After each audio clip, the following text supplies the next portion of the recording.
effectivement dans les écoles, mais qui dit école dit cantine. Et nous, on est à la cantine de Mèvres. Bonjour Léonie. Ça va? Oui. Dis donc, t'as déjà fini toute ton assiette? Oui. Est-ce que c'est bon la cantine de Mèvres? Oui. C'est qui fait la cuisine? Elle s'appelle comment la dame qui fait la cuisine? Jocelyne. Alors raconte-moi, qu'est-ce que tu viens de manger? La salade avec du saucisson avec du jambon. Est-ce que c'est toujours bon ce qu'on mange à la cantine de Mèvres? Oui. Toujours? Oui.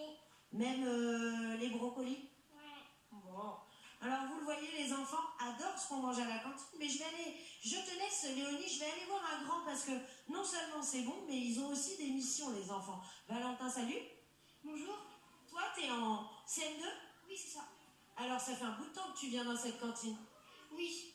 Explique-moi le travail que vous avez à faire, vous les enfants.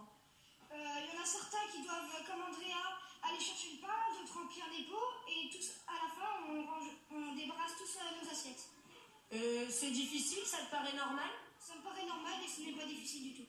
Tu fais déjà ça à la maison? Oui. Bon, ça marche. Moi, je continue, je vais aller voir les mamans maintenant. Hein. Bon appétit, on laisse manger les grands.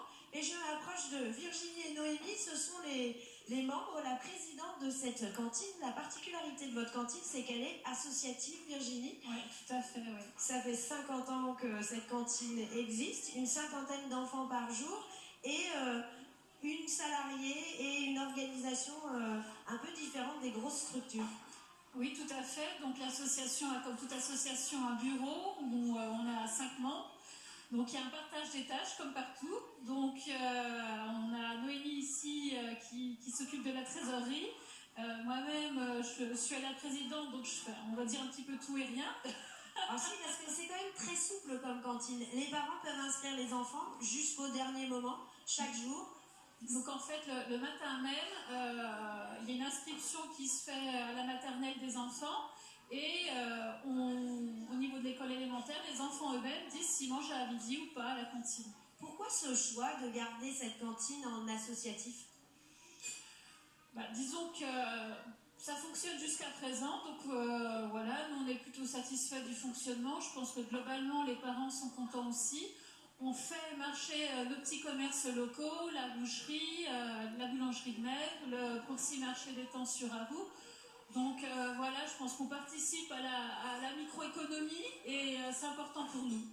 Donc il faut que ça continue. Voilà. Et que les parents jouent le jeu. Ah oui, c'est essentiel, hein, puisque le bureau, normalement, quand les enfants partent au collège, le parent a plus lieu d'être à la cantine. Donc il faut un renouvellement régulier et voilà, c'est vrai que plus de parents, plus d'associations.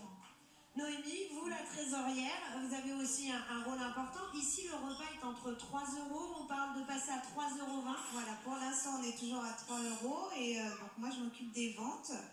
Toutes les 5 semaines, les parents viennent programmer leurs ventes le samedi matin à la cantine. Ça permet d'avoir un échange avec les parents et puis surtout de savoir ce qu'on donne à nos enfants.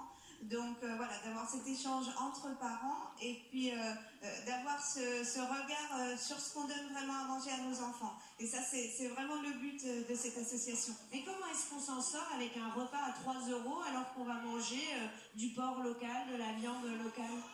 Eh ben, on fait beaucoup d'efforts.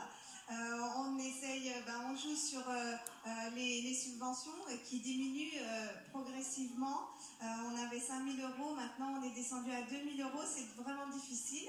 On joue aussi sur nos manifestations, donc le bureau, les bénévoles, on organise des repas, des animations pour récolter de l'argent pour maintenir ce repas à 3 €. C'est difficile, on est soutenu par notre mairie. Voilà, et puis par les acteurs comme la boucherie, la boulangerie, vraiment les locaux. Voilà, donc on essaye de continuer. Je me dépêche, je vais accéder un petit coup en cuisine parce que le temps file. Et Jocelyne, vous êtes notre cuisinière en chef ici. Voilà. Qu'est-ce qu'on mange à midi? Alors à midi, on avait une petite salade composée, des coquillettes avec un filet de porc. Alors le filet de porc, on le dévoile, parlez-nous de ce filet de porc. Il est local. Voilà, il est local, il vient de Charmois, dans un village à côté. Et c'est vous qui vous occupez chaque jour des courses, de la Voilà, logistique oui. et d'établir les menus? Voilà. Comment ça se passe Alors, les menus, je les établis de vacances à vacances. Par exemple, là, ils sont faits jusqu'aux vacances de la Toussaint. Et ils sont validés? Je les ai faits fin juin. Je les ai envoyés à la Fédération des restaurants scolaires qui a une diététicienne et qui m'a validé mes menus. Et c'est possible de cuisiner avec des produits locaux? Toujours, tout le monde joue le jeu ici. Ah oui. Oui, oui. Et les enfants, on a vu qu'ils trouvaient ça toujours bon. Le but, c'est que tout le monde goûte? C'est que tout le monde goûte. S'ils aiment, bon, ben, on leur resserre. Mais s'ils n'aiment pas, ben... Mais c'est rare qu'ils n'aiment pas. Parce que des fois, j'en ai mangé à la maison, j'ai pas aimé. Ben goûte, c'est Jocelyne qui l'a cuisiné, c'est pas pareil. Et ben voilà, c'est les cris qui viennent du cœur, ça en général à la cantine. Alors comme il nous reste à peine 10 secondes, le mieux, c'est que ce soit les enfants qui vous disent au revoir. Au revoir, on dit au revoir les enfants. Au revoir. Au revoir Amélie et bon appétit à tous. Avant de se quitter,